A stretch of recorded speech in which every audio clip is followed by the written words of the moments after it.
Just a quick reminder that each episode could contain some spoilers, so watch with discretion. Sit back and enjoy the show. Well, welcome to another one of our episodes of The Gamer's Advocate, where we discuss various topics that are related to gaming. And as we've always said before, you get 1,000 gamers in a room and you'll probably get 1,000 different opinions. But we do like to go over some things that are interesting to us. And today's topic will be graphics. How important are graphics to gaming? You know, with the trend of pixelated games coming back, especially from indie developers, it seems like the most important thing has always been and always will be, how does the game play? And there are various games that I consider to be some of my favorite of all time, but I wouldn't say that necessarily the graphics were the reason. But there are several games that I could say, in hindsight, I really don't see this game being done in any other form or format, because if it were to be remastered per se, then I couldn't say that I would probably have the same affinity towards it. But anyway, let's open it up. Do you have any examples you can think of? Get into a little-known series of Final Fantasy.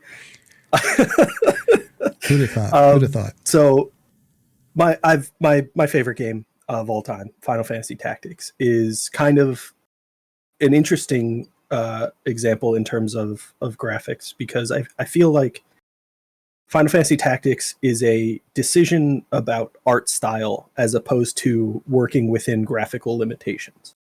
And obviously, in 1997, there were graphical limitations, but I don't think that is the major reason that Tactics looks the way it does. And I've always appreciated the kind of sprite art style that they chose to go with in Tactics. I don't think it's gotten in the way of the storytelling. I don't think it tremendously impacted the gameplay. I think it's an artistic choice, and that works. There are games where I would say graphics are far more important. I think if you look at popular modern games, things like Gran Turismo and a lot of like racing games, graphics are hugely important because people love looking at those vehicles. They love the style of them. And if you can capture the reality of what those vehicles look like, people are going to appreciate that. So I think it's kind of a decision based on what is important to your game. And if your game is story focus on the story. The graphics don't have to be top tier for a game to be a good game, but the graphics will make an impact if they are an integral part of the game you're designing. Well, staying with that Final Fantasy thought, I mean, it's gone through so many different types of graphical designs for each series, each game, I should say, because within a game, it seems like it could be its own series post that game or whatever. And so, I mean, could you imagine, say, the original Final Fantasy being remastered completely as a Final Fantasy 1 and still having the same impact? Or do you think the game structure or the gameplay alone is enough? So I think overwhelmingly the very early Final Fantasy games, they've had their pixel remaster, so they've been kind of updated to be improved slightly, but they maintain that original art style. And I think that style is consistent with the other elements of the game, so it fits. I've kind of mentioned before, like Final Fantasy 1, Final Fantasy 2 are very kind of simple, generic adventure games. You choose your class, you can be just kind of any adventurer you want to be, and there's a kind of simplistic progression through various story elements. And I think if you were to update that gameplay to modern graphics, there would be such a stark contrast between the modern graphics and the retro gameplay. I think there's a lot of elements of the original Final Fantasy games that have been dramatically improved in more recent games. There's elements of conveyance that just don't exist in Final Fantasy 1, where if you miss something in a conversation with somebody, you have no idea what to do next. And I think if you were to play that in a game that had modern graphics, it would be far more upsetting, because it feels like they should have realized what was wrong if they've progressed to the point where the graphics are so much more impressive they should also recognize the other elements of game design that needed to progress. So I think graphics can, in a way, negatively impact your game if you focus on them too heavily and you ignore the other elements of gameplay that need to be addressed for a game to be good. That being said, I love the decision with Final Fantasy VIII to move to kind of more realistic graphics of the characters. I think that was a very bold decision, and I think they did very well, but you can still see the limitations of the technology, and it's made for one of the funnier memes that I've seen in that Rhinoa addressing Squall and saying, "You're one of the most attractive men here," and then you can zoom in on his face, and it's very pixelated. It just makes for enjoyment. Hilarious. Well, I did have, oddly enough, in my back pocket, my sort of opening response to a question like this: are graphics important to a game? My go-to thought on this has always been maybe, which I accept is incredibly non-committal. That's a bold stance. Yeah, hold on. Hot take home. Hot take time. Will good graphics ever hurt your game? And my initial thought was no, except in this odd situation that Banana has just described, where you might have a game where it is so incredibly incompetent in all of its other areas that you almost find yourself insulted by how good the graphics eventually end up being. If the graphics are incredible, but the music's awful, the gameplay is awful, it's 25 minutes long, nothing happens, and 10 minutes of that is the credits, you're going to be irritated by how much time they spent on those graphics. So I guess in that very narrow circumstance, good graphics might hurt your game. But I can't really, in any real scenario, imagine a point where better graphics are going to hurt your game. And depending upon the style of game, very much it can be of great importance. And the two that styles of game that I really think that they're so important for, one is quite specific, an example. But the idea is, if you want to be put into a living, breathing world, if you want to make me feel that I'm being transported through time, into our world, into the past, into the future, whatever it might be, you've got to sell that to me. And I find it very hard to believe that Red Dead Redemption 2 is going to have that same immersive quality it did if we put it on 10 years older hardware. I think it really, really benefits from how beautiful it looks.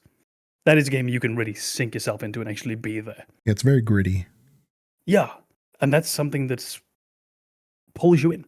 Yeah. And the second one, which Banana pretty much went towards, but if we can go one step further, he talked about things like racing games. I think you mentioned Gran Turismo. Simulators, full stop. Whether it be agriculture simulator, whether it be truck simulator, whether it be flight simulator, I think those actively suffer from worse graphics. And the better graphics will genuinely improve the game. Because like Banana said, people want to look at that vehicle. They want to look out of the plane windows and see the ground below them. They want to have the feeling of stepping into a cab in one of these trucks. So in those situations, I think it's a quite distinct yes, graphics are important to the game. More often than not, the answer is a really soft maybe. Maybe they will, maybe they won't. Yeah, I think there's definitely examples in both directions. I think to your point that sometimes graphics may hurt your game if you neglect everything else. I don't know if that's so much graphics hurting your game as much as it is serving to highlight the other failures you've had. So if you build your game and the story sucks, the gameplay sucks, the music sucks, your graphics aren't actually making it worse. It's just you've proven you can do something well, and then you did a terrible job in every other regard. The graphics aren't hurting your game. It's just I'm much more abundantly aware of the other areas that need work because I can see what a great job you did with the graphics. And I agree with simulators. I think, I mean, there are ones that I think kind of stand out from that rule. Like if you go back and look at House Flipper, I loved that game. It's not the most realistic. It doesn't have the greatest graphics. A lot of things are oversimplified because they kind of need to be. But it's a wonderful game, and it's very relaxing. It's very engaging. It's calming. It has a pleasant soundtrack to it. Like, there's a lot to love about that game. And I don't know that the graphics really make a tremendous difference in either direction, because they're very much not the focal point of the game. Meanwhile, there are other games that have what I would say are kind of incredible graphics that I truly don't care about. Things like the Quarry, and games in that regard. A big part of that is just it doesn't suit me. That genre of game doesn't appeal to me. But I'm personally not a huge fan of taking the voice actor or an actor or anybody who exists in the real world and digitalizing them to put them in a game. I think it's lazy. I think it's impressive how well you can do it, but I don't care. I think you could have created a whole new character. I don't need you to make a movie out of a video game. I need you to make a video game. And I think if you focus on representing the actors, just make a movie. Yeah. Yeah, but if you have a really good actor and they're actually able to act the scene, I think that's where why they did what they did in some of those games. Because yes, you can basically take their body mechanics and stuff, but maybe you don't want to use their representation, or maybe they have a legal reason not to want to use, hey, don't use my face for this. I don't want to be associated with this. I don't want to use my voice. I'll act for it. There may be a plethora of other reasons, but if you have an amazing actor, I mean, I don't know, if you get William Dafoe to act for you and he can be in your game, I mean, I might want to use him, to be honest. But I know what you're saying with that. But as far as like the simulated games you were saying, like the House Flipper is an interesting one that you mentioned, because on a very similar game, Power Wash, I think I started thinking, I was like, well, can you make House Flipper into a pixelated game? And it's still kind of, and you could actually, I could still see it as a pixelated because you're still just renovating things, right? You're just doing that. But Power Wash, I don't think you could. I think you definitely have to see the dirt. You're absolutely right. So there's a certain element of there. It's like, yeah, the gameplay is actually bettered by the style of graphics that's incorporated into that type of game. And I just really want to highlight the fact that you're talking about a game that has a Final Fantasy VII DLC. So now it's not Com and I bringing up Final Fantasy VII. Legion's always talking about Final Fantasy. All the time. Coming full circle. Here we go again. Yeah. And then as far as like, you know, like certain asset games, like racing games and stuff, I mean, I know Com loves his vehicles, and I think Com is the only one I've ever seen Parallel Park. This is Cyberpunk, isn't it? Yeah. Parallel Park. What was it? I don't know, Ford Fiesta or something. He loved that little car. He was out there driving that thing, going the speed limit, parallel parking. I'm trying to stop a red light, but the game doesn't have red lights. Yeah.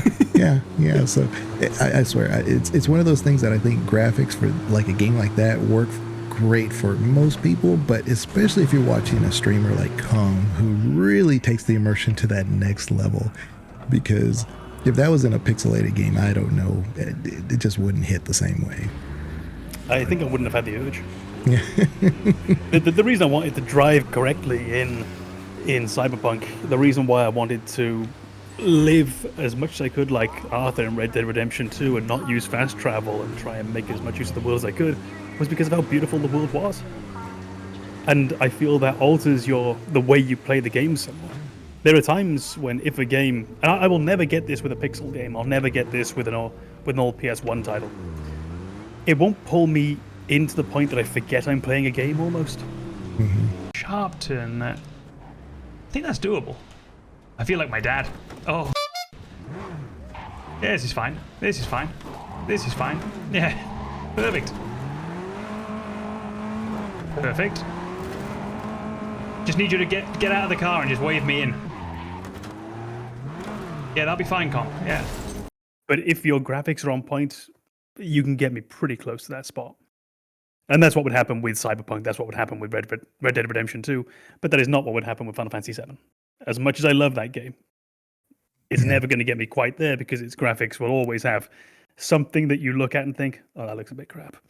Or, oh, that looks great. They did a lot with what they had. I will never look at the backdrops in Final Fantasy VII, as beautiful as they are. Those hand-drawn backdrops, beautiful. You'll never pull me in because I'm always thinking that's just a backdrop. I can't interact with that book on the shelf. I can't even get close to that book on the shelf. I can't look at it from another angle. And that's one of those things that I think just, graphics can really give you, is that ability to be genuinely immersed in a game. Now, that won't be the same for everyone, but for me, that's a pretty exclusive thing. You've got to look graphically very strong for me to be truly immersed. Yeah, because we've talked before about The Witcher 3, because you weren't really too interested until you started thinking, like, what if I start playing this? Like, what would Geralt do type thing? And when you start playing as The Witcher, a lot of things start making more sense why the game is designed the way it is. So this isn't really a game design discussion, but graphic-wise, I know the game well enough, good or bad. I don't know if this is a comment of how many hours I've put into The Witcher 3, but I mean, I can play it without a UI and go to town. I don't have to fast travel. I know where things are. I mean, I know all my hotkeys, so I can do all my spells. I can put on my blade oils or whatever, all without a UI. So it's one of those that you can really get immersed in, and I couldn't say that I could do any of that in a pixel game, because you need those menus, you need those drop downs, you need to see what is, because you can't just like on the fly do that. So that's the big difference between those two. I think you've also highlighted an element of where you can go with a game based on its graphics. So that you've talked about like being immersed in the game when the graphics are good enough that you can feel that connection.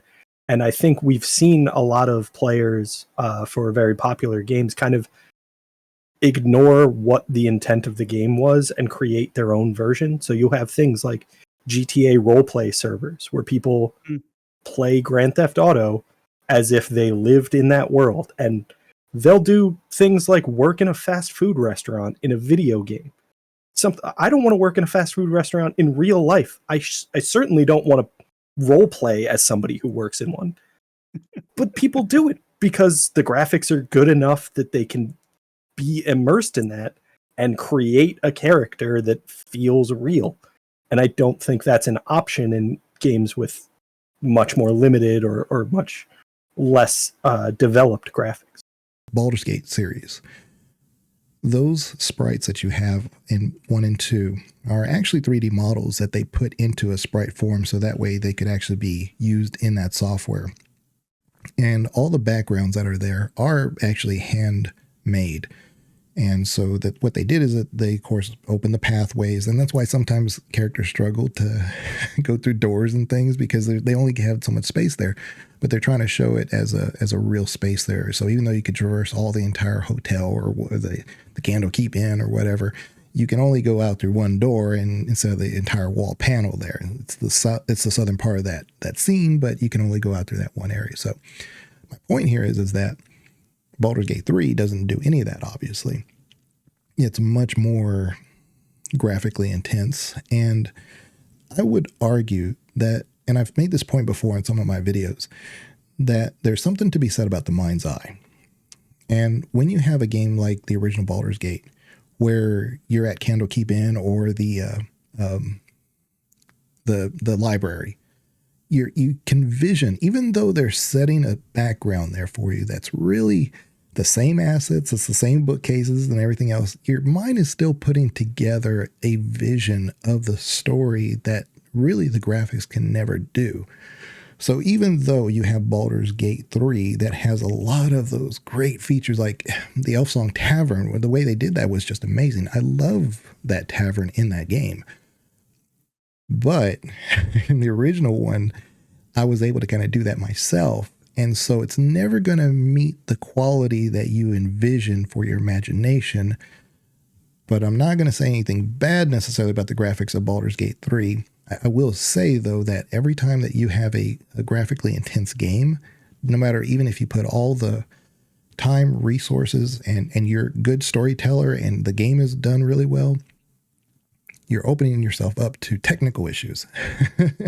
So then you have a bunch of people who are going to like, it doesn't run on my system. Or every time I turn left with this companion, they do this. So you're going to have those graphical issues anytime you start escalating the amount of graphical features that you have, which, of course, we had back in the day too. But I'm just saying is that you take the good with the bad. But even if you make a perfect game, you're going to open yourself up to some issues with the graphics. So I think that applies to almost every aspect of video gaming. Everything has become, and this is for the better and the worse, generally for the better, become so much more complicated than it would have been a long time ago.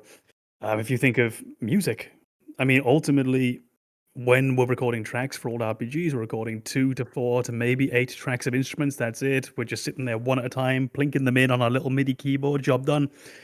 Now, if we're doing a AAA game and we're going to have an orchestra, we're probably going to get an orchestra. And now all of a sudden we've got 48 musicians in a room. That's 48 musicians who can play their part wrong. That's 48 musicians who might be slightly out of tune. You've got all these potential glitches and bugs that come in because it's become inherently more complicated over time. The programming, definitely infinitely more difficult than it used to be. Yeah, we have the advantages of things like Unreal Engine that we can work with, Unity we can work with, Frostbite we can work with, whatever it might be. But just everything has become so much exponentially bigger that you've got a million. If you once had 1,000 places where you could have a problem, you've now got 1,000,000 places. In a few years' time, you'll probably have 1,000,000,000 places we can have those problems. It's just that trade-off that we have for the advancements that we've made. I think you're getting to a point that I would really like to highlight, and that is, I think that the biggest element of graphics changing the way a game works is when we hit the technological threshold to upgrade from 2-dimensional games to 3-dimensional games. Yeah. And you'll see it in games like Zelda. 2-dimensional Zeldas are awesome. Every one of them works. 3-dimensional Zeldas, not so much. And it's because you now have game mechanics that don't work in 3 dimensions. So if you walk into a room in Zelda, in a 2D Zelda, and you have a bow and there are eyeballs on the walls, you think, oh, I'll shoot the eyeballs and I'll open a door somewhere. If you do that in a 3D Zelda, it turns into a more tedious aspect of, I have to rotate my camera around to cover 360 degrees horizontal and then 360 degrees vertical to try and spot all of these eyeballs that in a 2D Zelda are just directly in front of you at all times. That it represents at its core just a graphical upgrade, but it changes the way mechanics need to work because you are no longer functioning in the same world. Your world has been upgraded to be more complex. Your mechanics need to be upgraded to match that complexity in a way that is usable by your player. I need to stay away from Zelda because I'm going to share a bunch of unpopular opinions on 3D Zeldas and nobody's going to want to care what we have to say anymore. My favorite kind of opinion. Well, well, Metroid was going down that path too. I mean, Metroid, the first couple of games, stellar, amazing, definitely top 5 in my opinion of all time. But and then Metroid Prime came around, and that's 3D, and it's great. Metroid Dread has been great. Everything in between, yeah. But it was definitely going that same direction where you could say it's like very similar to the Zelda. You want to do this, you want to do that, but really it just doesn't work because you get a different philosophy now about how that world is supposed to be designed, and it kind of gets in the way of storytelling. Because even though Metroid's main thing wasn't really the story, it was about, just getting through the game. It's kind of developed that lore, that gameplay aspect of it. And so when you start incorporating the 3D stuff, they started doing some kind of methods of telling that story by still using a side scroller, but not doing it the same way they did it before, where it was more immersive. They just did it just to do it, So, but no, Prime is great. Dread is great. Fusion, I mean, it's good. It's really good. Everything else I couldn't really say is spectacular, but those are examples of the more 3D games similar to the Zelda. Mm-hmm. It's something of a quirk that I found with the more advanced we get with games, something that I feel is it's not a step backwards, but it's something I personally haven't learned to juggle really correctly. Is if you think, let's go for a simple top-down 2D game. Imagine that in the corner of this room, in your top-down 2D game, there's a computer desk. You're going to have a little tiny line for the chair. Above that, there's the desk. You see the top of the computer staring up at you. And to the right of that, there's an empty spot on the desk. It takes up 2 squares. And that's it. But look at your own desk. So on my desk right now, I've got my computer here. I've got my secondary screen there. There's the bottle of water here. There's the glass of water, which shouldn't still be there, but it is there. There's my phone. There's 2 books there. There's my tablet thing for writing on a screen. That's there. There's another book there. That's the sound driver thing. That's there. Well, if you go back to that 2D game, you just have the computer. And you can probably interact with it. And you're going to get a small pop-up message saying, it's my home computer. Something like that. Render this now in that modern game. Render my desk. I don't actually know what I can interact with. If anything. Am I supposed to interact with the computer? What about the screen? Can I pick up the books? Probably not. Can I interact with that one book but not the others? Well, if I can interact with it, you're probably going to have to make it fucking glow or something so I know that I can interact with it. And all of a sudden, you're supping my immersion out ever so slightly because of this overabundance of detail that you don't actually need. And you'll see that, not to bring it up, but Final Fantasy, if it's painted on the backdrop, you probably can't interact with it. Right. But if it's then inserted above it as a 3D object, you probably can. And I find that for me, that's a problem I have sometimes with modern games, is I don't know what I can interact with. Or there will be things that I think, if I can interact with A, why can't I interact with B?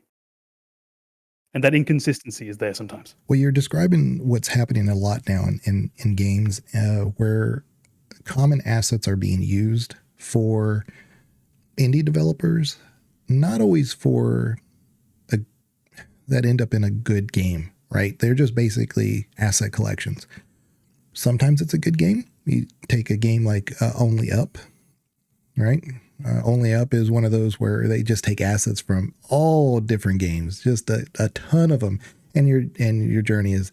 And so it's been a technical challenge to just make it to the end of the game. But what a lot of game developers are doing is that, especially horror, they're taking those same assets, making a game, throwing assets all over the place. You could be like an abandoned house or whatever, and you have a overturned chair here, you have a couch over there, you have a fireplace over there. None of it is interactable. None of it.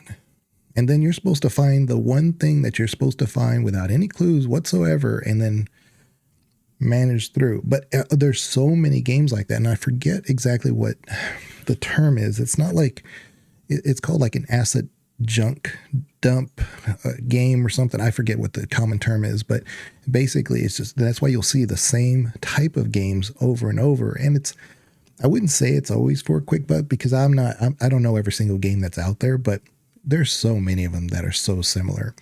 The problem is that how are you going to know that this developer is going to put out the 5 decent games or really 5 crap games just to make them, Right. I think we've all kind of hinted at the same point here, which is that graphics inherently aren't important as a game design element as much as consistency with the complexity of other elements of the game. So if your graphics are incredible and the rest of your game is simple, it's going to feel a little odd. But if your graphics get more complex as your game mechanics, your game design elements get more complex, you're going to feel more at home in a game. And there are elements of that where you might have to overhaul game mechanics as you upgrade graphics because the mechanic doesn't make sense in a more detailed environment. And I think Zelda, again, does a very good job of that in the 2D games, of recognizing mechanics that work in 2D. And then with the modern Zelda games, meaning the most recent ones, Breath of the Wild and Tears of the Kingdom, I think they kind of figured out, finally, how do we take that core Zelda gameplay that I've learned a new ability, I've picked up a new item, I need to use that to solve a puzzle now. I think it's not until Breath of the Wild that they really figured out how to modernize those puzzles to match the 3D graphical environment that they now have access to. And I think that is at its core the focus of the game design philosophy is, if you're going to dramatically improve one element of your game over everything else, it's going to stand out, and it might not stand out in a good way. But if you bring everything up at relatively similar levels, you're going to be able to appreciate all of those things together and not have one of them kind of awkwardly sticking out. Yeah, you need that convergence sort of between graphics and gameplay and everything else in between, that everything matches up to some degree. You might have one thing that you're particularly good at and that happens to stand out in a positive sense. You need to make sure that one doesn't get too far ahead of the others to the neglect or negligence of the others. Exactly. It's like you were saying earlier, when you have one thing that's exceptional, it almost serves to highlight the lack of exceptional features in other elements. Yeah. Why the f*** is your music so good? But this game is dire. Yeah. Just make an album. Yeah. But I was thinking of games where this wouldn't be graphics directly, but it's a relationship between graphics, gameplay, and what your hardware can produce. I'm currently playing, for the first time actually, the remake of Resident Evil 1. And now this is, as I understand, because I played Resident Evil 1, the original, when I was a small kid, but then I went years without playing it. And now it's probably been 25 years since I played it. So I've got some very, very loose recollections of it. And I'm seeing, when playing the remake, the things that are pretty much the same. So we've got the layout of the mansion pretty much the same, a lot of the same camera angles. They just dress things up a bit more nicely. If there's a table with a paper on it, now it's got 50 papers and some of them are strewn across the place. Some have got blood on them. That kind of thing. It looks a lot better. But I love the limitation that they stuck with of those fixed cameras. Resident Evil is a perfect example of embracing a limitation, to say that we can save a lot of memory, a lot of processing power, if we force the players to rely on this fixed camera angle. And it also works very well with the theme of the game, because it heightens the suspense. You have this limited camera angle, you can only see events play out from that angle, and you need to piece together what's happening and figure out your course of action based on that limited data, and it makes the events much more suspenseful. And I think that's one of those elements where you can take a limitation and turn it to your benefit, and Resident Evil does an excellent job with that. I would love to see someone today, maybe it exists, I'd love to see someone revisit that. I'd love to see people establishing some horror games with fixed camera angles. It's interesting, and you get to see genuine cinematography in a game. Actual creation of real shots. Yeah. And how that's going to affect how the player approaches this, how that's going to affect the placement of enemies, which you can't really do when you've got your player with their 360 rotatable camera for peeking around corners. You can limit what they can do with that. But I think not quite to the same extent. And I would love to see that developed on, hopefully by some indie developer somewhere who's currently working on that project. Well, I wasn't always into Resident Evil. I always called Resident Evil kind of spooky mist. As I always refer, is a puzzle game that's spooky. So, but I came from the world of Silent Hill. And Silent Hill is right in that same vein, where it was limited. They could only do so much, but you add mist, you add fog, you kind of, and that only adds to the spookiness of it. And so the environment itself, they use that limited amount of software space and all, the assets at the time to kind of help enhance what they were doing. They actually did some pretty ingenious things, like that you can have a reflection in Silent Hill. And I can't remember what exactly they did, but they took the same assets and they mirrored it, but they hid it behind an invisible wall there.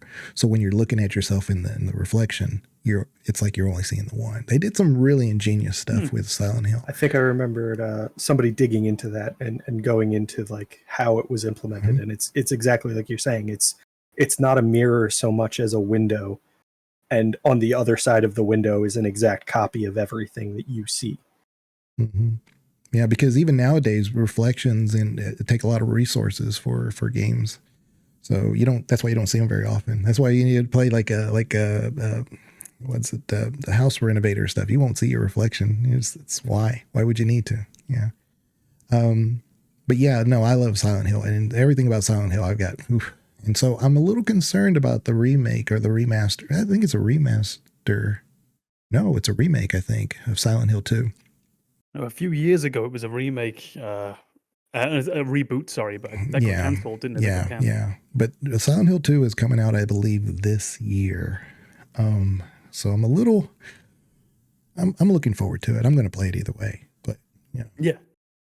Well, if we look at how well received the Resident Evil 2, 3 mostly as well, and 4 remakes have been received, maybe that's a good sign for it. Yeah.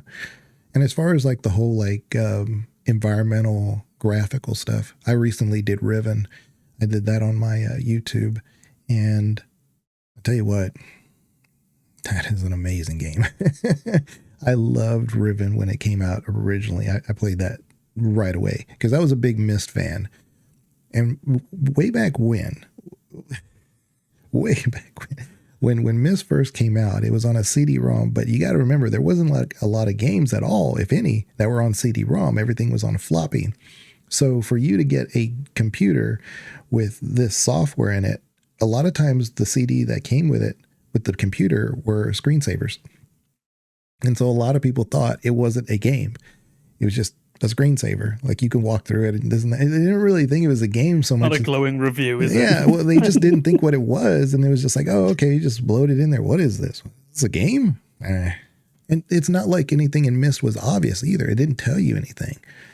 You just went around frame to frame and frame, and so you discover things. And the unfortunate part about Myst back then and Riven is that even if you kind of knew what to do, you had to wait for the CD to spin so you could draw the scene, so you could go here. And then if you're like, oh, I need to go back and get this, and then you got to go back and get it.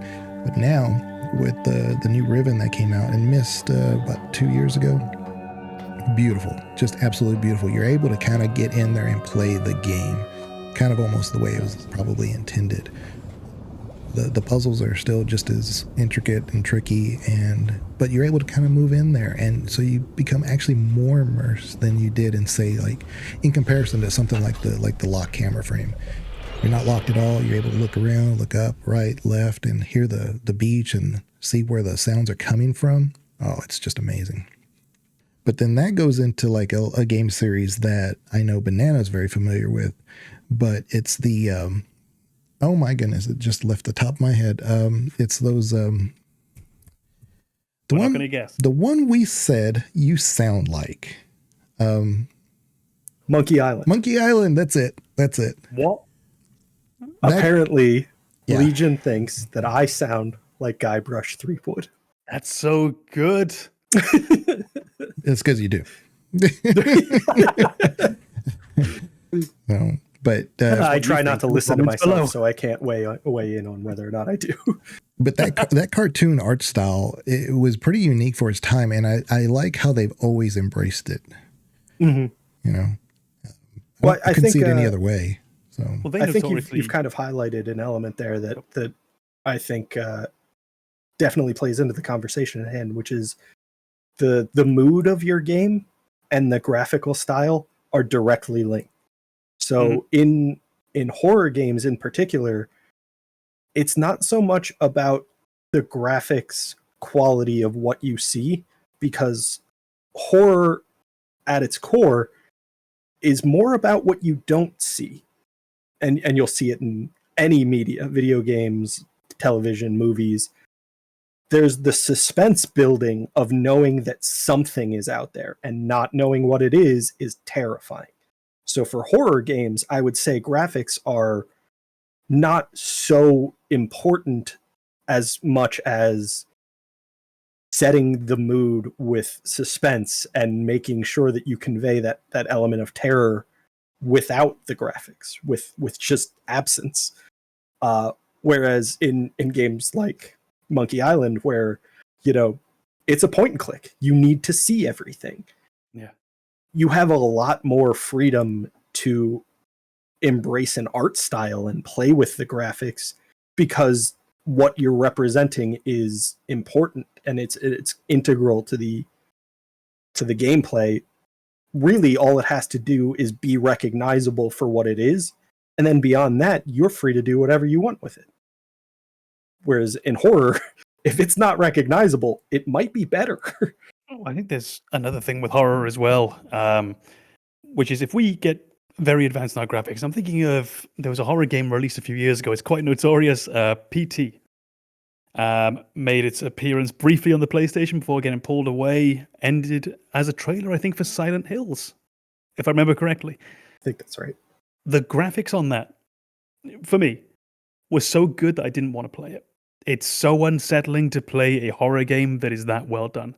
I almost need it to not quite be realistic. I need it to be a little bit uncanny. I need it to look a bit off, because otherwise I'm going to be ill at ease the entire time. I'm going to feel gross. I'm going to feel uncomfortable, and not in the way that the developer wants me to feel. I'm just going to want to turn the damn game off. And that's going to be me just being a bit of a coward. But I wonder how common that feeling would be of this horror is a bit too real for my tastes. Dead Space, because of the sound and the graphics and everything. If you do that in the dark with your headphones in, Dead Space can get to you, for sure. Daytime, curtains open, volume on low. I think, and I haven't played PT all the way through. I've watched playthroughs, and I think a huge part of PT is kind of what I was touching on. It's not so much the horror elements that you see as much as those things that you see hint at something terrifying. And it's kind of on the player to fabricate what it is that's so terrifying around you. Like, you will definitely see horrifying things in PT, but they are never like the end game of horror. They are the setup for what you fabricate as the player. And that is why horror works the way it does, is because what terrifies you is very personal. And horror works by presenting you with the opportunity to project your fears into the gaps that the medium provides. So if you know what terrifies you and the game lets you believe that your personal fears are in the game, you will be terrified. But if it explicitly tells you this is what's in the game, you should be scared of that, and it's not what scares you, it's not going to work. This is Choose Your Own Adventure, offered to masochists by sadists. That's a great way to put it. That's vile. But yeah, no, I think you've actually pretty much nailed it. And the don't show us what's there aspect of horror is the classic, isn't it? And like you said, we can see this in other media as well. Film, Alien is terrifying up until you see the alien, because suddenly you realize it can be defeated. Aliens takes a slightly different approach with that. Jaws is much scarier when you can't see the damn shark. As soon as you see the shark, now it's a shark. And all of a sudden, I think that's formulate a plan. The huge element of like Subnautica's horror is something's out there. The most terrifying part is it exists.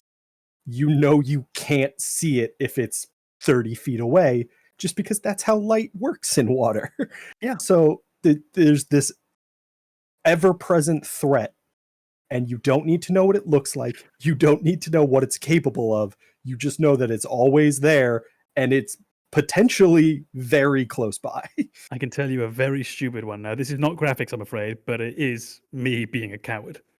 My first ever platinum trophy that I got on the PlayStation was Assassin's Creed Origins. It's the one set in ancient Egypt. I'm scared of snakes. I'm very, very scared of snakes. There's a lot of snakes in that game. They're fucking everywhere. There's a very large snake in that game.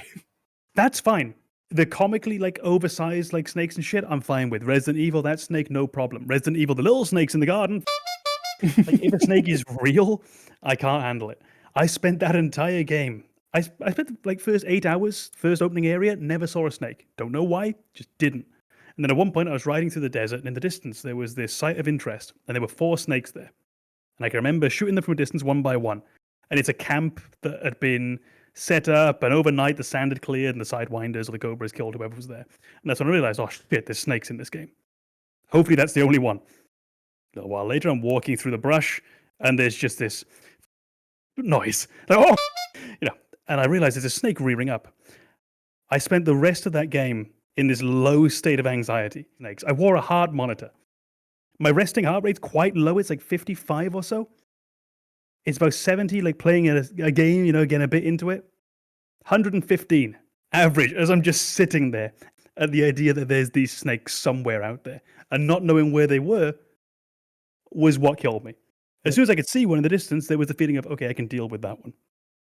Yeah, and But the it's feeling exactly of walking along, what you said with Jaws is, if I know something about, if I know its location, if I know how it attacks, I can strategize. I can approach this pragmatically. I can build a defense. I can handle this.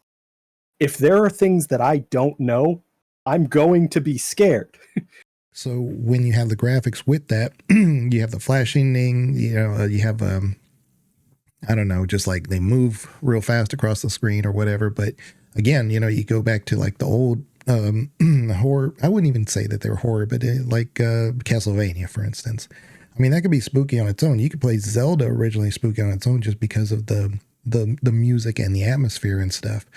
But I wouldn't say that necessarily that their usage of those is the graphics are creating that spookiness. I think they're just using all the elements together, including sound and things, to actually do that. So I don't know. I just don't think that the graphics by themselves necessarily need to go that direction to create that same feeling. But well, I think part of why I keep going back to horror is to kind of tie into that element that you mentioned earlier of the mind's eye in games.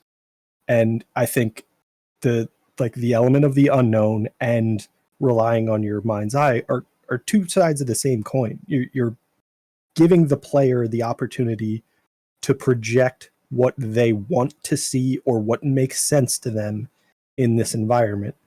And when you detail everything in very impressive graphics, that ability to project or create what you think it should look like doesn't really exist. You're provided with all of the information already, and there's not as much area for you to kind of piece things together on your own. And I think that's why in games where, there's a horror element and they're graphically impressive, a lot of the horror is not shown to you. In Resident Evil 3, you still have those jump scare moments. Like the opening sequence of Resident Evil 3, Jill is being chased by Nemesis. And the scariest parts are when Nemesis is not on screen. You'll get that jump scare as he bursts through a wall, and then your immediate reaction is, I need to run. I know what I need to do. I have a plan. When he's not on screen, you're free to panic. You're free to look around and go, all right, I don't even know which direction I need to go. I don't know which direction I need to avoid, more importantly. And I think that's kind of where you need to recognize what you can do with graphics and what you should avoid. If your graphics are incredible, highlight the elements that your players want to see.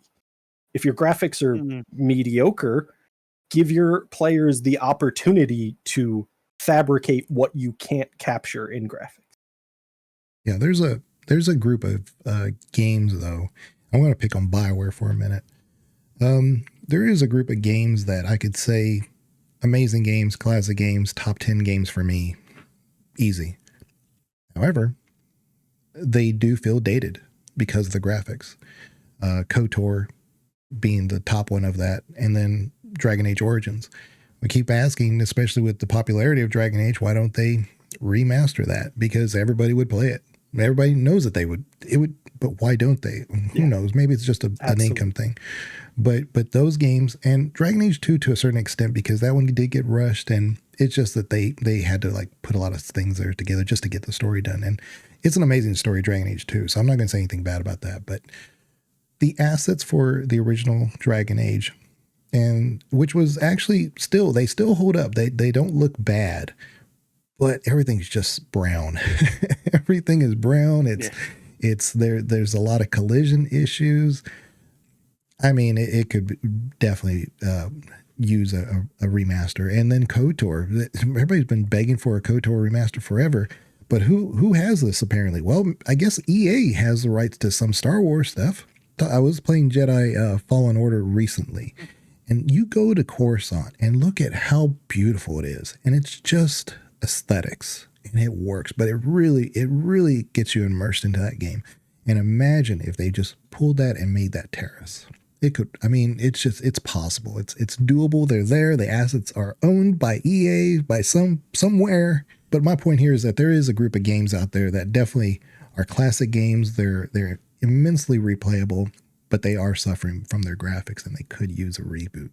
I will say there's another genre in gaming where I think graphics play a bigger role than they might in, say, like an RPG or like an action adventure game, and that's combat games. Things like Mortal Kombat, Street Fighter. Mm-hmm.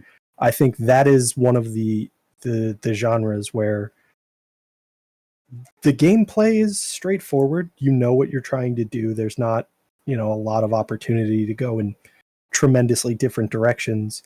So it feels like the graphics should be a primary focus because the gameplay itself is relatively simple. So you have the luxury of focusing on more complicated elements somewhere else.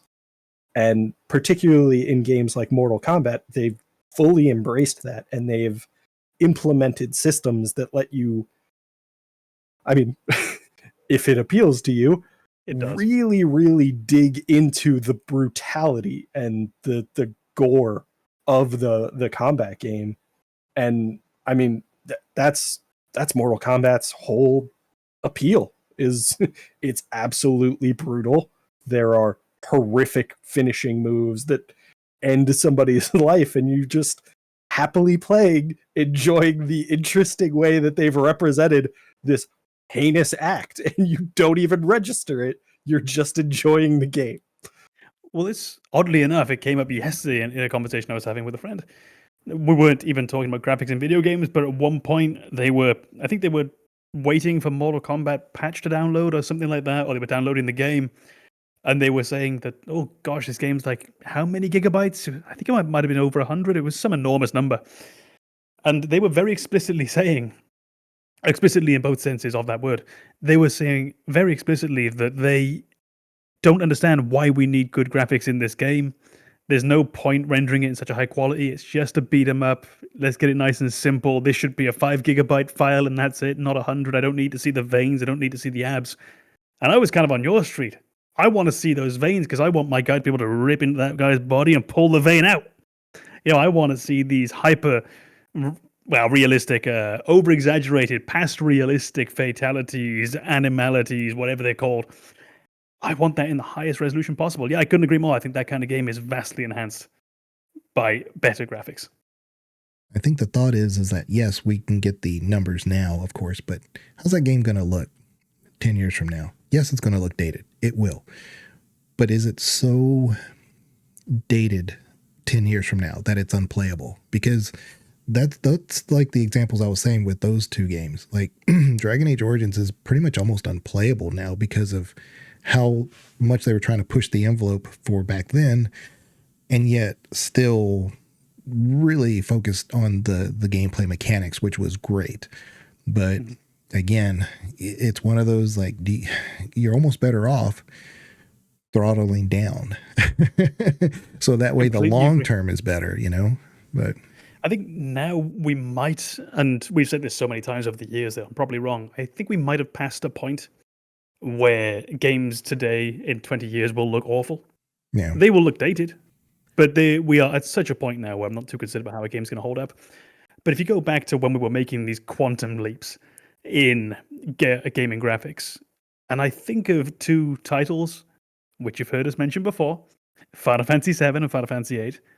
I think 7 has aged better than 8 has.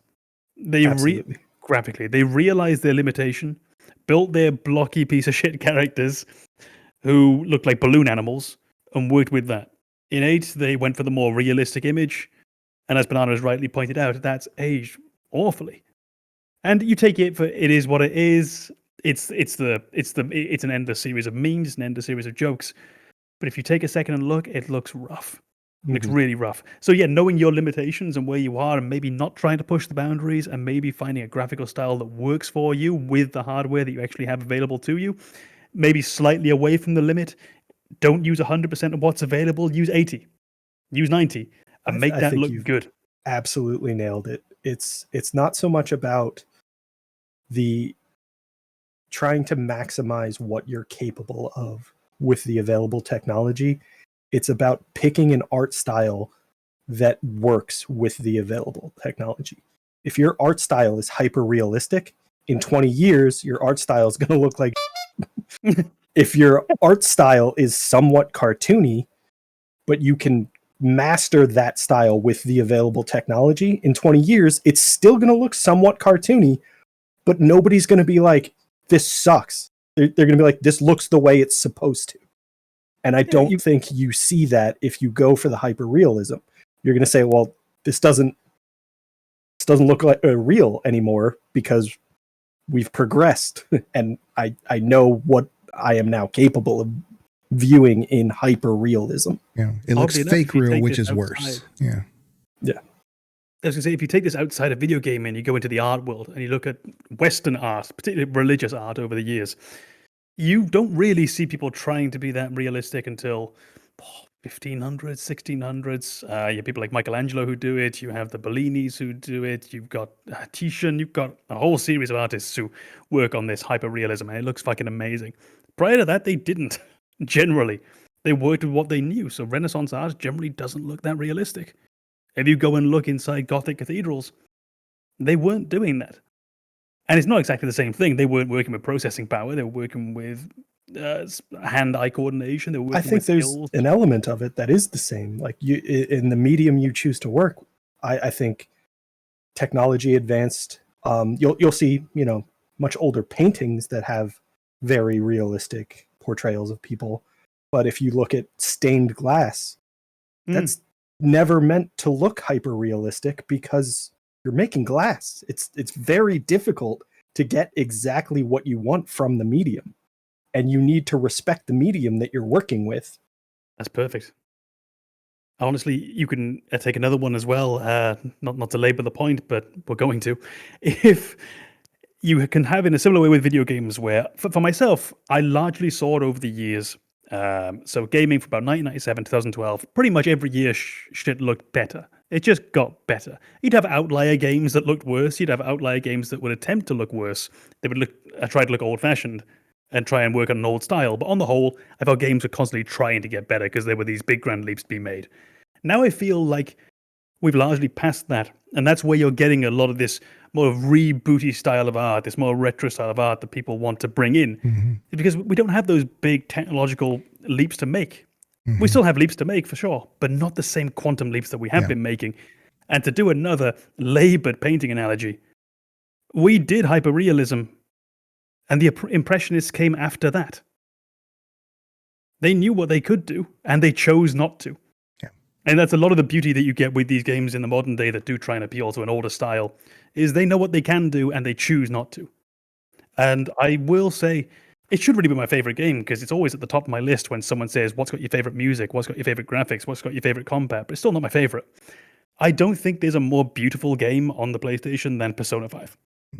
I don't think there's a game that's more beautiful. There are games with better graphics, but I don't think there's one that's more beautiful because they found their style and they made it work in every part of their game. And that great unity that they have, where the menus are as stylish as the main characters, are as stylish as the dialogue boxes, is as stylish as the save files. Outrageous what they do in that game. Yeah, for all the examples we have of like sometimes, pushing that envelope too far, you do have examples like Alien Isolation. Wonderful. As old as it is, it still looks like a modern game. The one you just mentioned, Persona.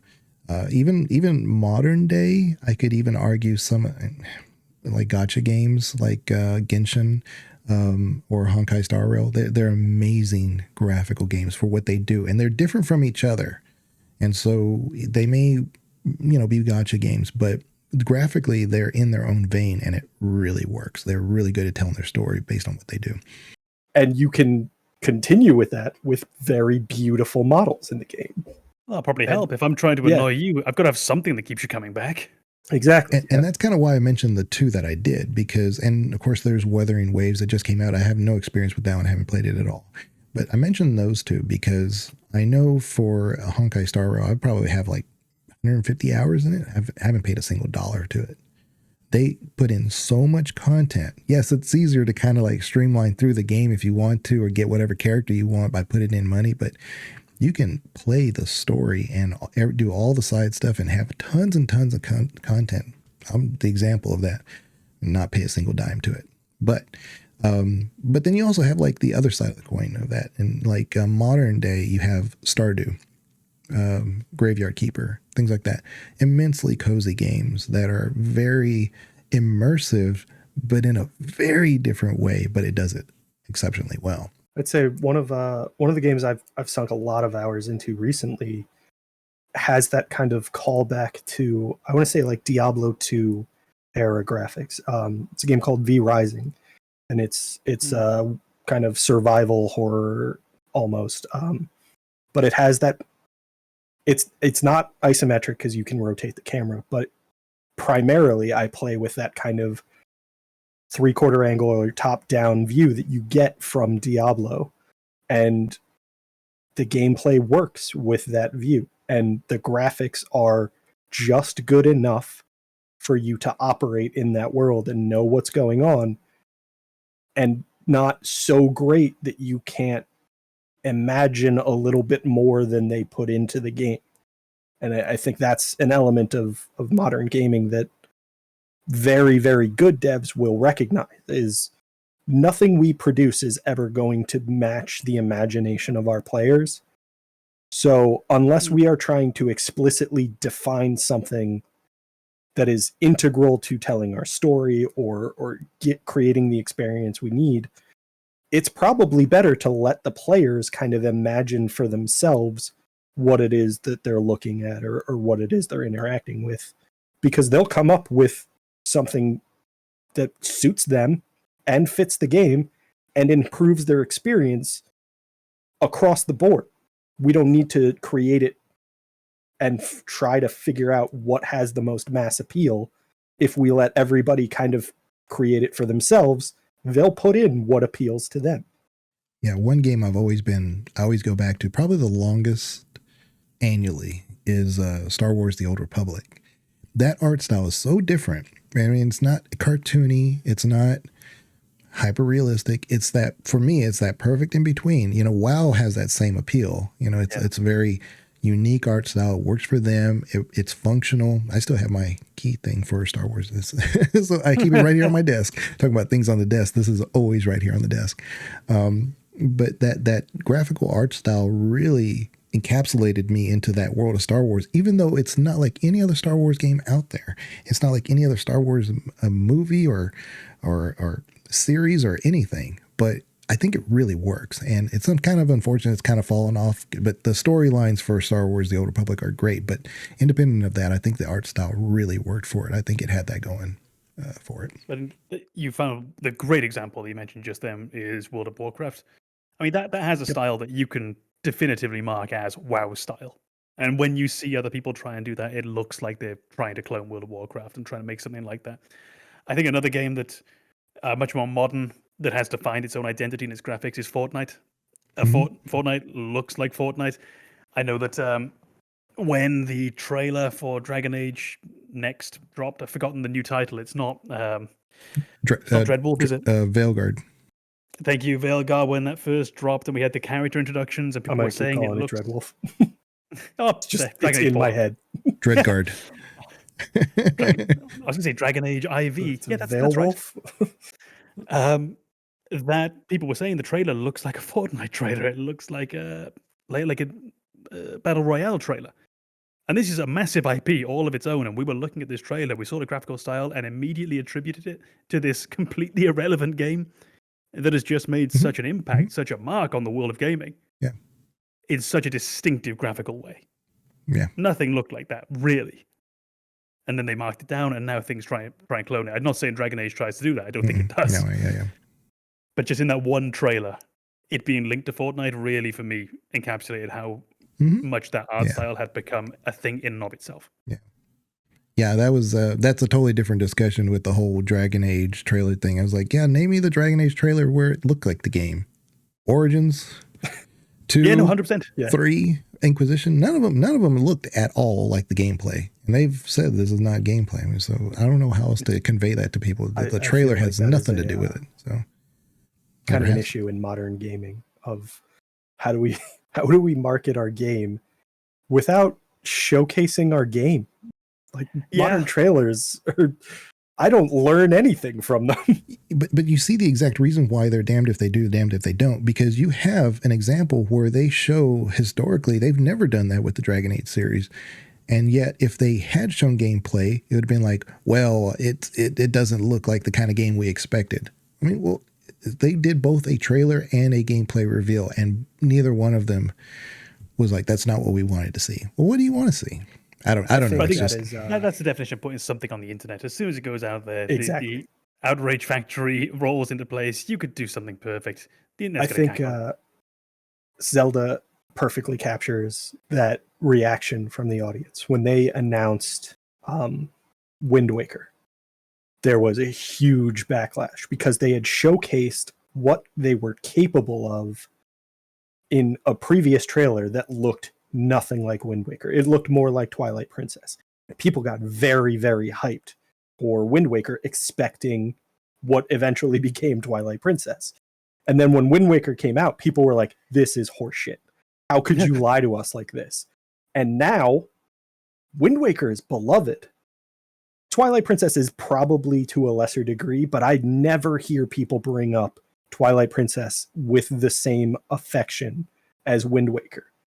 And Wind Waker has a very unique art style, and it's not reliant on graphical precision or just taking advantage of the technology at the time. It's very much, we chose to build the world in this style, and I think it's held up more. I think I can go back and play the Twilight Princess now and appreciate the graphics, but I don't feel the same way about it as I do Wind Waker. And a lot of the gameplay elements are the same. It's very much an art style choice. But I can think of a lot of things where this happens. We're almost never happy when something new comes out. If it's got the same banner as something we've had before, if you change something, we don't like it until you convince us we like it. I remember Final Fantasy X, people complained about that when it was first coming out, and now it's one of the most beloved in the series. I will still say it's my go-to introduction game to Final Fantasy. If you don't know the series, start there. It's a nice, safe middle ground between the old and the new. I remember Fallout 3, when that came out, people complaining about it being pulled away from the old style of Fallout 1 and 2. Not that anyone wanted fucking Fallout 1 and 2 remade. I mean, that's aged like hell. But we're complaining that it doesn't look and feel like that. When Fallout 4 came out, we complained about how clean it all looked. That VATS is now slightly moving instead of not moving. But now, Fallout 3 is apparently the classic. Okay, no, sorry, New Vegas is the classic, and we agreed on that at the time. But we also look very favorably on 4, and we complain about Fallout 76. This is a never-ending circle. I think the older you get, the more you realize, as we all know, the more you realize that this happens with every single new thing that comes out. And sometimes we're right. But a lot of the time, we're just jerking our knees until it comes out and we get to play it for ourselves. And then when the next one comes out, we'll use that as our new frame of reference for what comes next. So you're saying that when Starfield 2 comes out, we'll love Starfield? I believe his words were, sometimes we're right. Yeah. I was also thinking, is he going to pick me up on Fallout 76 as well? I think Final Fantasy 15 was another perfect example of that, because looking back now, seeing the way Final Fantasy 15 was advertised, it was perfectly accurate. It was a Final Fantasy game made for Final Fantasy fans and people who had never even heard of the series. And that is exactly what 15 does. It's the middle ground that everybody should be able to appreciate. And when it was first released, people lost their minds. And it's just like, you just want to hate something. So, and there's plenty of stuff to hate. Go hate that.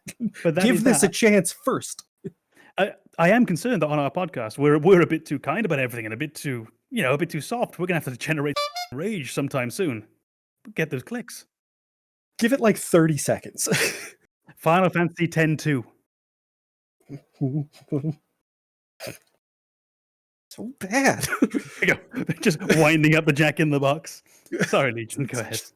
I love to hate on Elden Ring to get a rile from people because they love Elden Ring and the Souls games so much that they're like, it's almost on the borderline of cultish or zealotry, right?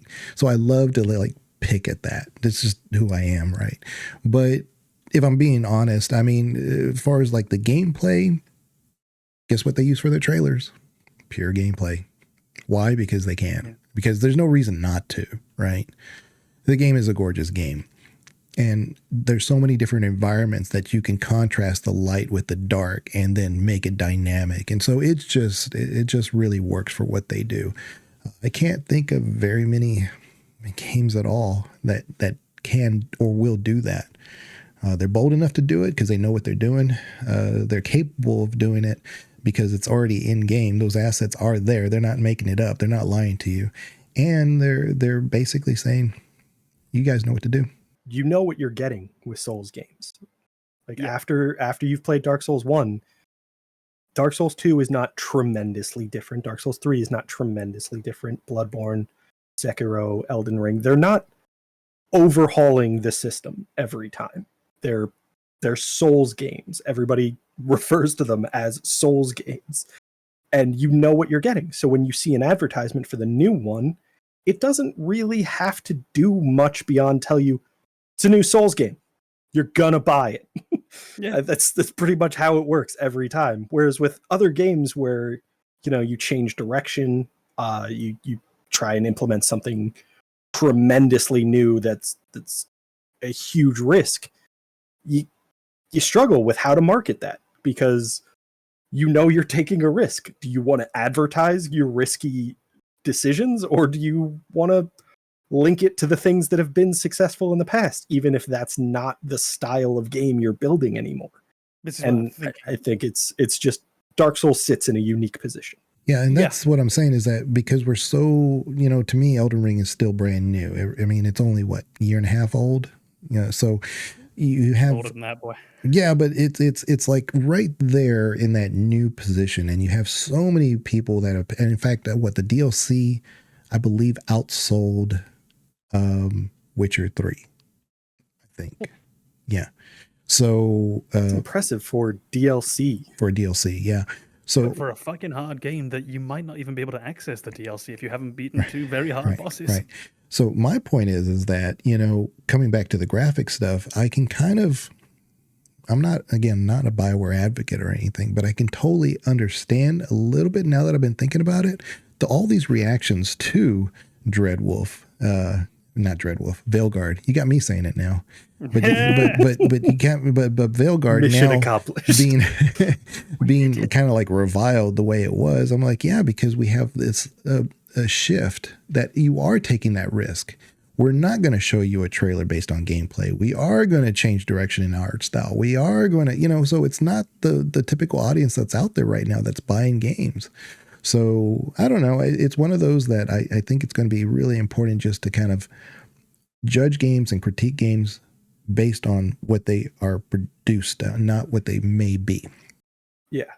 I think we're highlighting an element of the gaming community, and I don't want to shame anybody, but this is something that I find particularly frustrating among the gaming community.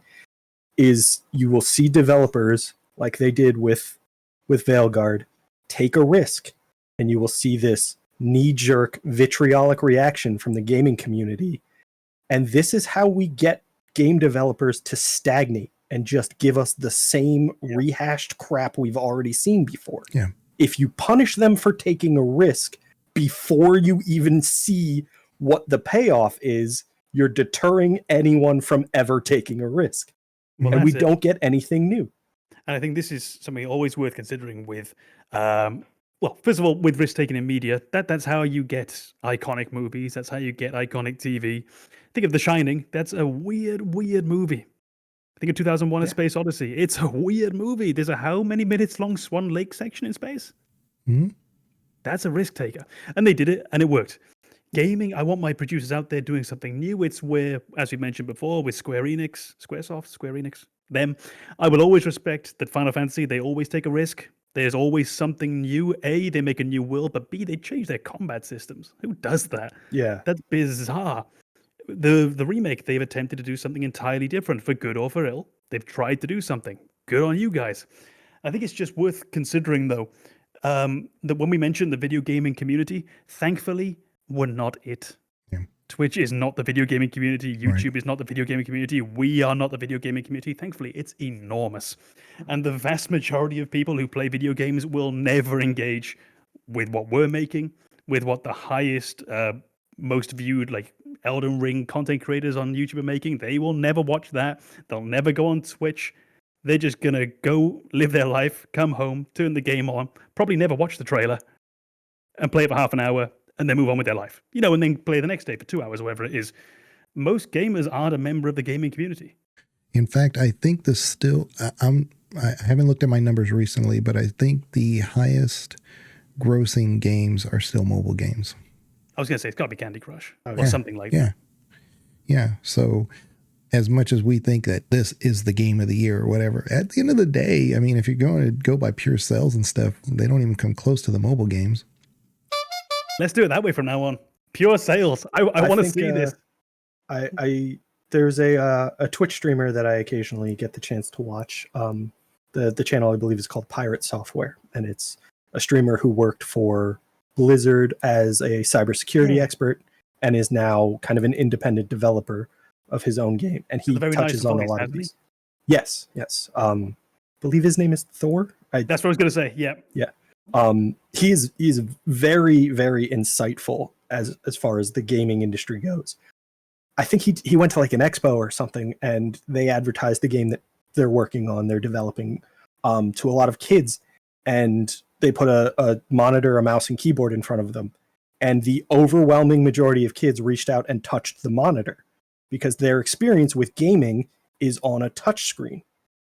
So for gamers like us who grew up with a console or a PC and we know mouse and keyboard or controller, they know touchscreen controls. And that is a completely different direction. And there's, like with any other technology, there are things that lend themselves to touchscreens. There are things that lend themselves to controller. There are things that lend themselves to mouse and keyboard. And I think if you want to branch across all of those, you're going to challenge the hell out of yourself to come up with something that works on all of them. Well, I'm thinking of games that I love that I think you could retranslate them over to the next generation with touchscreen gaming. Strategy games, think of things like XCOM. That could work incredibly well with touchscreen. It probably exists. Now that I think about it, it's been a while. It probably exists on the iPad or something. Not to continuously bring up Final Fantasy, but Tactics, my favorite game, was ported to mobile. It works so well on mobile because it's a tactical game. Turn-based games on mobile work because they're turn-based. But is that where we begin to show our age? I'm thinking of, for example, I'm still to this day never happy typing on my telephone. I call it telephone. On my yes, we're showing our age. on my rotary dial. I'm never happy typing letters on my telephone keyboard because I had a BlackBerry for quite a few years, which had the tactile keyboard. And I miss that. And I like having that tactile response. So I'm happier using the sticks on a controller than I am simulated sticks on a screen, on a telephone, for example. Got to stop saying telephone. It sounds weird. Can't stop. And I do wonder, actually, if you might see a generational... You're not saying cellular telephone. Because I landline in a minute. If we might find that there's this happy medium in between generations where the young, the youth, whether they will be familiar with sort of touchscreens and controllers, and we, the aged and decrepit, if we will be familiar with controllers and the mouse and keyboard. And if the controller will sort of be our halfway that works for all of us over time, but we had better fucking get used to the touchscreens because they're probably here to stay if that generation is using them as widely as they clearly are. Mm-hmm. I still think that the one genre of gaming that we brought up before, like Monkey Island, which is the point and click, is still one of the most diverse genres, even though they all kind of do the same thing. So like you take a great game like Disco Elysium, It's just a point and click game. I mean, at the end of the day, but it is so much more than that too. But you can take Monkey Island, which is, find the clue, find the object, and, move the story along. It's still an RPG, but it is a little bit more than just a point and click as well. So I think that particular genre of games can take a little bit more risk when it comes to graphics, because you're still doing the same thing, just in your own art style. Well, Monkey Island, oddly enough, is a beautiful example, because when they made the remaster, didn't they make the old graphic style available? And you can switch between the old and the new, depending upon your taste, at any moment? Yes, I believe, at least in the few that I've played recently, there's just a button to switch between graphics, and you can do it mid-conversation. Wonderful. I love that. I know they have this as well for, oddly enough, Dragon Quest XI, which, despite being its big 3D open world, can be converted into a top-down classic RPG style. I believe the Halo Master Chief Collection did the same thing. And I think you're right. In that regard, I've always been like, why would anyone want to play with the old graphics? Yeah. I just feel like with that game in particular, there's no reason to go back. I can beyond give nostalgia. You one reason for Halo 3 for me in that collection didn't work on new graphics. Why did you spend all this time making these great graphics, but you've neglected something somewhere that fundamentally allows this damn game to work? Yeah. Which does then slightly soil the experience of playing on the old graphics as well. Yeah, those were excellent examples. The newest Tomb Raider remaster, 1, 2, and 3, same thing. I go back to that and I was like, oh, this is exactly what I remember. And then I would flip over to the old graphic. I'm like, oh. Oh, it's not. No, I don't want to do that. That is probably the best way to showcase what the mind's eye is capable of. When you go back to a game that you played at a young age with these graphical limitations, and you're playing it with modern graphics, and you're like, this is wonderful. And then you make that harsh transition to the old graphics, and you're like, oh, this wasn't wonderful before, but I loved it. I played the Mass Effect Legendary Edition. Now, Mass Effect's not that old. And I thought when I was playing it, this doesn't look any different. This is what it used to look like. Oh yeah, I guess that's a bit higher resolution. And then you go back. And you realize that even in that much smaller gap, was Mass Effect 3 2012, Legendary Edition 2021 maybe? So we're not talking 30 years, we're talking 10 years-ish.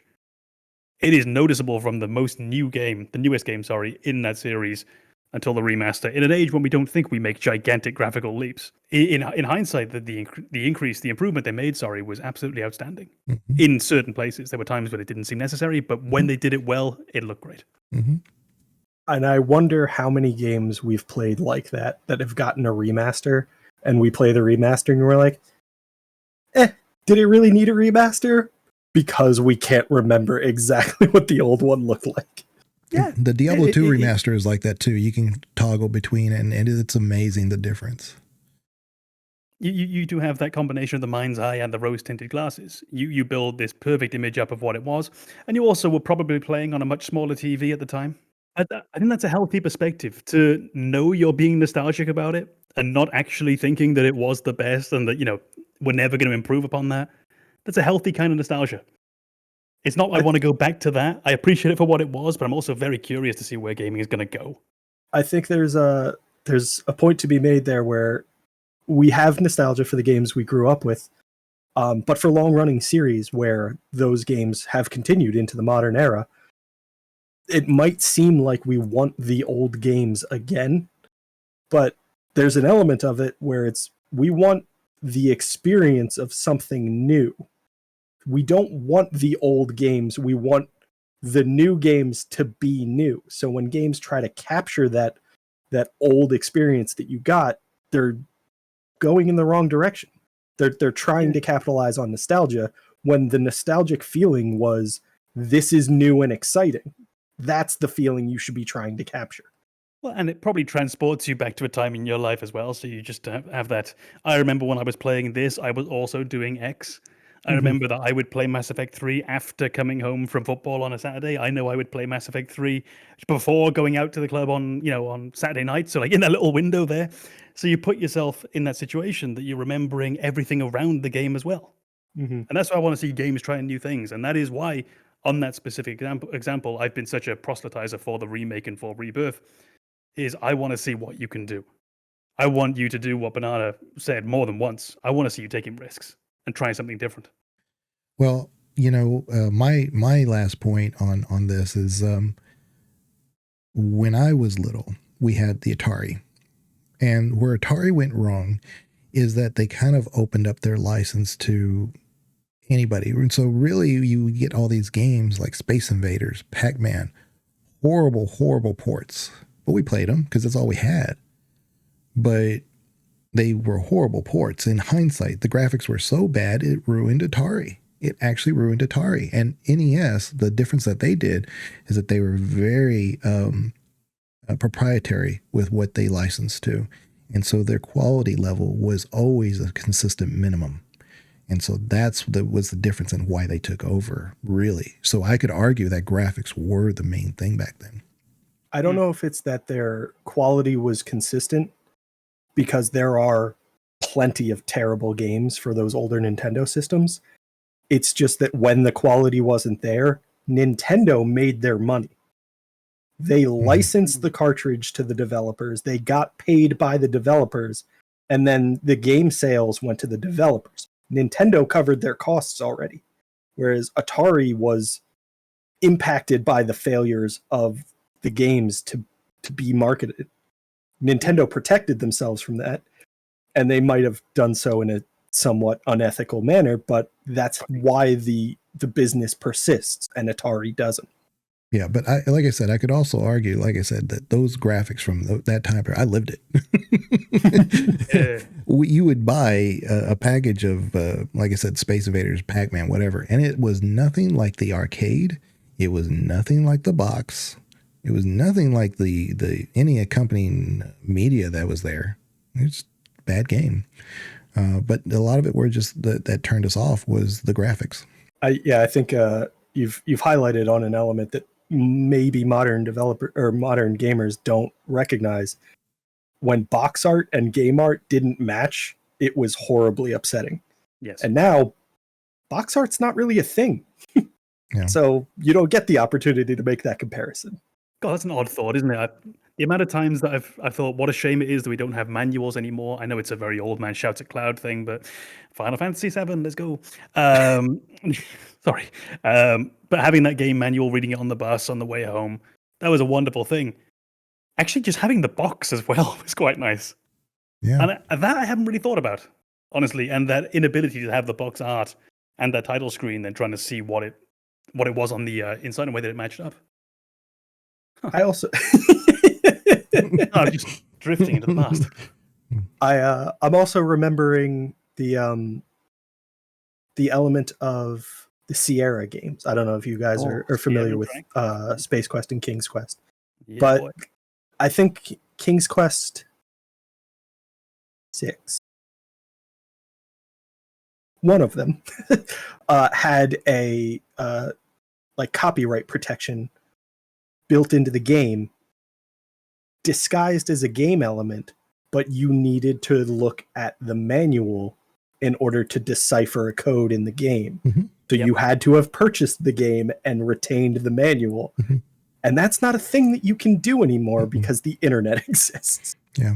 Now people have gone to other methods to protect their games, and they're usually more invasive and problematic. I still have a game. It's actually in Steam. It's called Battle Bugs.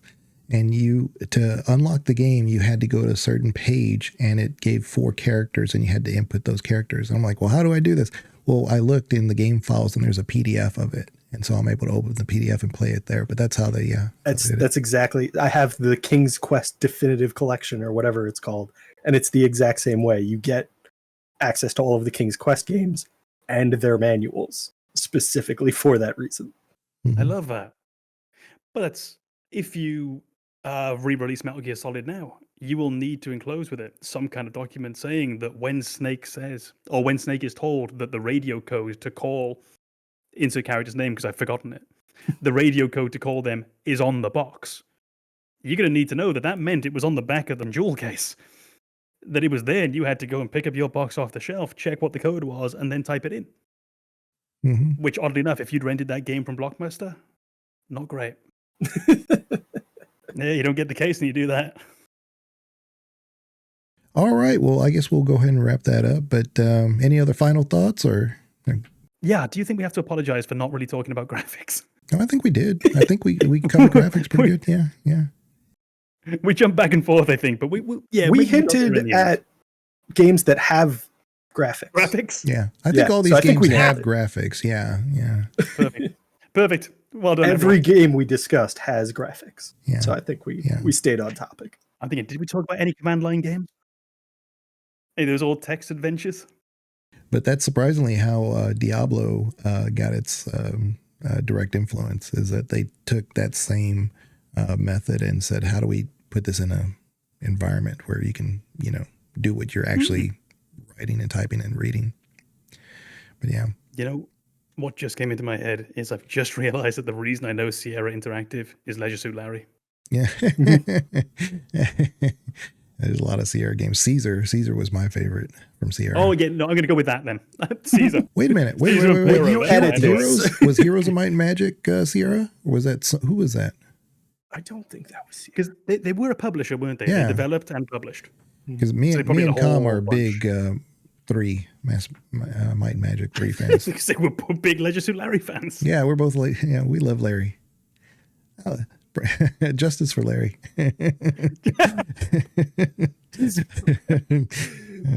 Podcast number 4, Leisure Suit Larry. Yeah. All right. Music, graphics, lore, Leisure Suit Larry. It's just the natural progression. All roads lead to Larry. Yeah. I'm done. All right. Well, I appreciate everybody being here, and we will check you guys again later. And hopefully stay tuned, subscribe, and like. Thank you very much. Thank you.